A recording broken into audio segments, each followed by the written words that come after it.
A standing ovation for Ilya Samoilenko, called sign Gandalf, officer of the Azov Regiment of the National Guard of Ukraine, defender of Mariupol. Israeli Friends of Ukraine invited me to the country to have some interviews, some meetings, to show the real face of notoriously known Azov Regiment, because I present my unit right now. We're not the guys that the Russians have been telling that we are. We were invited to the Knesset, and that's a great honor. I visited Masada as a very sacred place. Ilya lost his right eye and his left hand.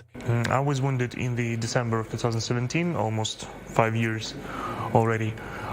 It happened near the Mariupol. After my injury, I returned back to the service. The 24th of February, where are you? I was in Mariupol, and I started to do what I do. I read somewhere that you were an intelligence officer during the siege of Mariupol. Yes, I was in section of intelligence, but it's mostly the analysis, the collecting of information, but not a big deal.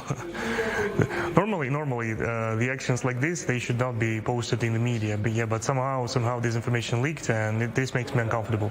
This is the only time that Ilya has dropped his guard. Their goal in this war is to eliminate our identity, to destroy the Ukrainian nation, the Ukrainian people, our language, our culture, our heritage, our history, and also capture the territory, and then assimilate the remains of our people. We will fight till the end, till the victory. If we will fail, we will cease to exist. Hundreds of civilians and combatants, including Ilya, were besieged in the belly of the Azovstal furnace for months. Many were in critical condition. That's what Ilya said back then. Surrender is not an option because Russia is not interested in our lives. Yet the Azov defenders were ordered to lay down their arms. Ilya spent 4 months in solitary confinement. Captivity didn't break him, he claims. I wasn't tortured. The psychological pressure were extreme. It's hard thing still. In September, he was released with the Azov commanding officers whom the Russian government has threatened to prosecute. Russians can do only two things good. They can lie and they can intimidate. An Azov Steel. This is Azovstal? Yes, it's factory. I like these pictures. Together in Mariupol, actually. Just before the war? Yes. And he knows Ilya? Yes, they're friends, actually. Yulia Fedosiuk's husband, Arseny, was also a defender of Mariupol. He and over 700 others are still prisoners of war. I haven't got any information about his location, conditions. That's why our mission in Israel is so important. I hope that our action has helped to exchange soldiers like Ilya, for example. How was your meeting with the Pope? I'm Catholic. He said that he will pray for my husband, and actually that fact is protecting him. I want to believe in that. I have a great role model, my husband, and he was fighting. He protected me. Now I have to rescue him. The carob? Yes. I hope that is a strong symbol of our future peace in Ukraine. I chosen the oak because oak also represented in our traditions in Ukraine. I also planted this oak in memory and in honor of my fallen brothers. It will represent the returning to the soil, to our territory, because we will reconquer it eventually. A political prisoner in the Soviet Union greets a prisoner of war in Russia.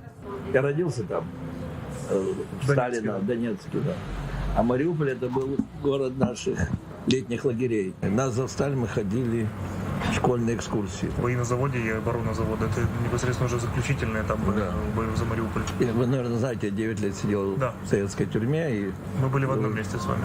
Да? Какого же? Лефортово. Вы были в Лефортово? Я бы вам просто сам рассказал, а не на телевизоре. Many Israelis were concerned that the Azov Regiment was infiltrated by neo-Nazis.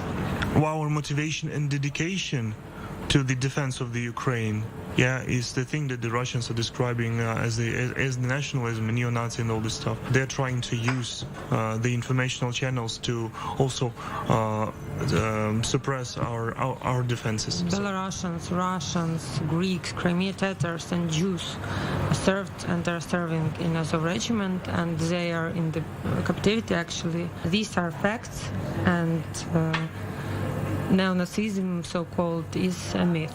All the studies show that the level of neo-Nazism is much higher in France, in Germany, in Hungary than in Ukraine.